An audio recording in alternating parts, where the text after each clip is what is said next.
Bendiciones a todos en este nuevo día. Hoy día vamos a dar gracias a Dios nuevamente por su misericordia y vamos a leer los capítulos 37, 38, 39 y 40 del libro de Génesis. Comenzaremos a leer la historia de José, una historia muy conocida, muy especial y al mismo tiempo de mucha enseñanza. Creo que son capítulos que debemos leer con especial reflexión y meditación. Sé que quizás incluso en este video o estos videos que vamos a hablar la historia de él, no lograré profundizar como quisiera por un tema de tiempo, pero intentaré que podamos resaltar algunos puntos en los cuales podamos estar meditando cada día. Creo que es bueno en este punto, en esta historia que vamos a comenzar a leer, recordar lo que ya leímos en el capítulo 15 del libro de Génesis, los versículos 13 y 14. Decían así, decía, ten por cierto que tus descendientes serán extranjeros en una tierra que no es suya, donde serán esclavizados y oprimidos 400 años. Mas yo también juzgaré a la nación a la cual servirán y después saldrán de allí con grandes riquezas. Esta historia, la historia de José, relata cómo Israel fue para el pueblo de Egipto, donde esta pequeña familia se multiplicó en un gran número que le permitiría establecer una nueva nación, dando cumplimiento así a lo que prometió e indicó Dios a Abraham en este relato que acabamos de citar. También es bueno resaltar que la historia de José es quizás una de las que la gente más asocia a la persona de Cristo, y lo podríamos decir así. En simple, podemos afirmar que José primero fue humillado, traicionado por los suyos, acusado injustamente, para luego llegar a una posición de exaltación, donde por medio de un plan perfecto e inalterable de Dios, sería llevado a una posición de gobierno o de reinado, desde donde acá podría salvar la vida de mucho pueblo. Me imagino que todos pueden ver esa similitud con nuestro Señor. Definitivamente es una historia particular, donde podremos observar claramente el reflejo de la vida caída en este mundo, donde la envidia, el enojo y el engaño son parte habitual del convivir diario. Sin embargo, también en medio de todo esto, vemos la providencia y el amor de Dios, de cómo utiliza incluso estas vidas llenas de pecado y de maldad como conectores para llevar a cabo su plan divino, el cual es perfecto e inalterable. También considero interesante ver, por ejemplo, cómo muchas veces en las películas nos muestra a José tomando té con su padre en casa mientras sus hermanos trabajan arduamente. Pero acá nos dice que José cuando tenía 17 años apacentaba el rebaño junto con sus hermanos. Aunque José era el favorito de su padre, no fue criado como un ocioso. Muchas veces como padres nos podemos equivocar al pensar que debemos consentir a nuestros hijos y entregarle todo cuanto se les ocurra y no exigirles nada, formando así hijos que quieren gozar de muchos beneficios, pero ninguna responsabilidad. Con buena razón se dice que mimar a los hijos es echarlos a perder.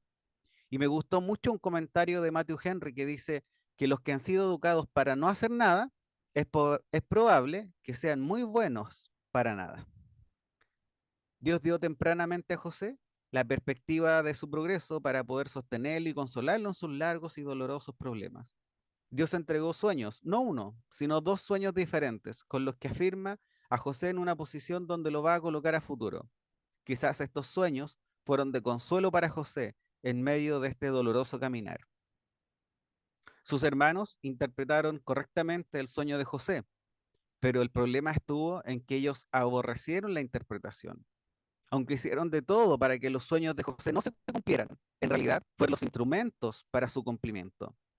En esto podemos ver un paralelismo al ver cómo los judíos, al ver cuando el Mesías vino, no era el Mesías que ellos esperaban, decidieron que él no reinara sobre ellos. Tuvieron consejo para matarlo hasta que lo crucificaron, queriendo evitar así que Jesús reinara como el Mesías. Pero de esta forma, estos pasaron a ser los instrumentos para el cumplimiento de las profecías y confirmación de que Jesús era el Mesías, el Cristo que vino a salvar al mundo. En el capítulo 38 hacemos una pausa en el relato de la historia de José y vemos la historia de Judá y Tamar. Usted podría preguntarse, ¿por qué la historia detallada de Judá y no la de algún otro hermano? Bueno, debemos recordar que en la Biblia también veremos el linaje del Mesías, y tanto Judá como Fares, su hijo, son parte de este linaje. Por lo tanto, podríamos decir que es una pausa intencionada. Debemos recordar que las escrituras siempre apuntan a Cristo.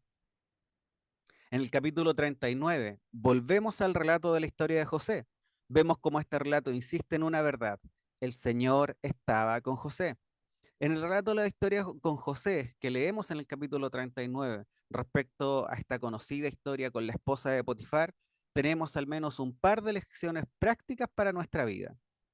Número uno, hay tentaciones de las cuales nosotros debemos huir. A veces tenemos en tan alta estima nuestra propia persona que creemos que podemos ejercer un dominio propio, que sin la ayuda del Espíritu Santo simplemente es imposible.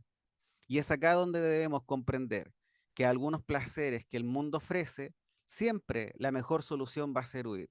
Las escrituras, cuando nosotros las analizamos en detalle, podemos ver que el consejo ante la tentación y el pecado es huye. De hecho, Pablo en sus cartas dice, huye de las pasiones juveniles. Entonces es un buen consejo, especialmente para los jóvenes, pero creo que es para a lo largo de toda la vida.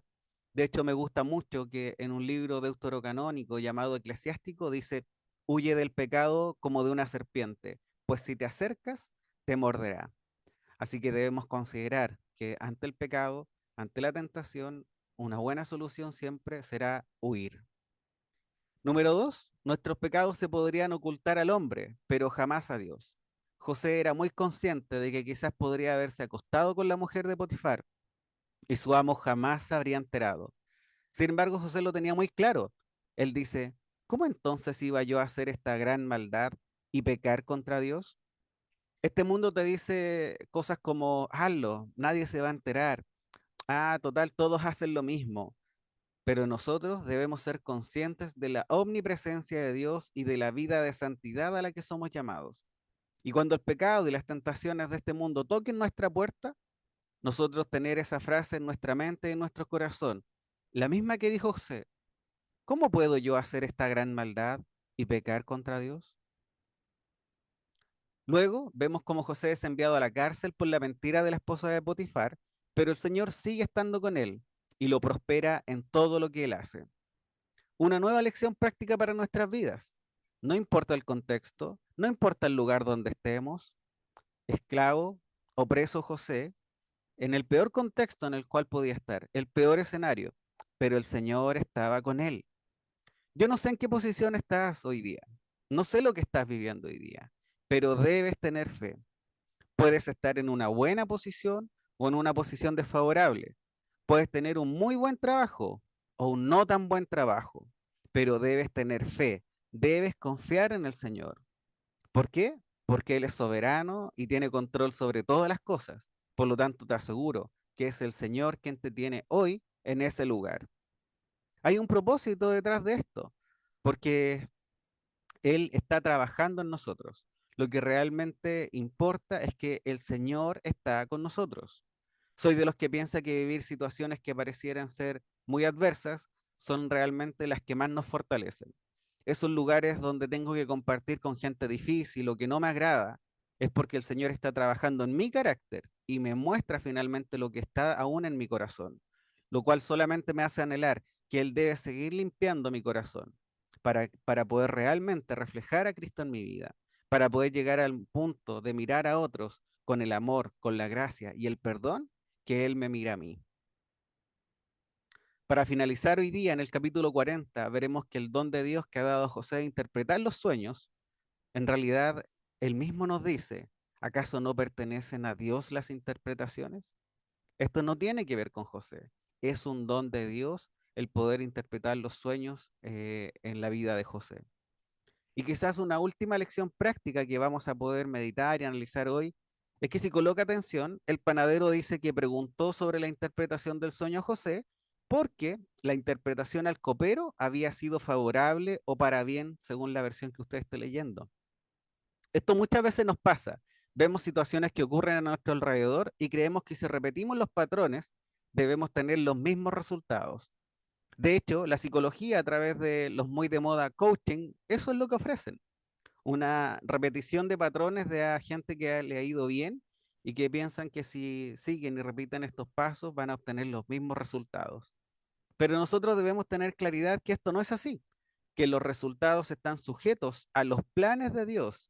Y los planes de Dios son perfectos, inalterables y son específicos para cada uno de nosotros.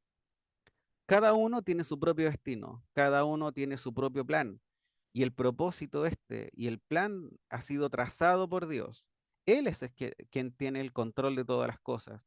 Él es quien nos ha llamado a ser partícipes en este plan mayor de salvación y redención del mundo por gracia, por medio de nuestro Señor Jesucristo.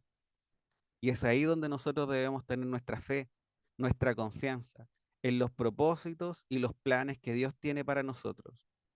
¿Por qué? Porque tenemos que recordar que Él es un Padre amoroso y que sabe muy bien todo lo que nosotros necesitamos. Así que te animo a poder seguir meditando y reflexionando en las Escrituras el día de hoy y deseo que el Señor te bendiga.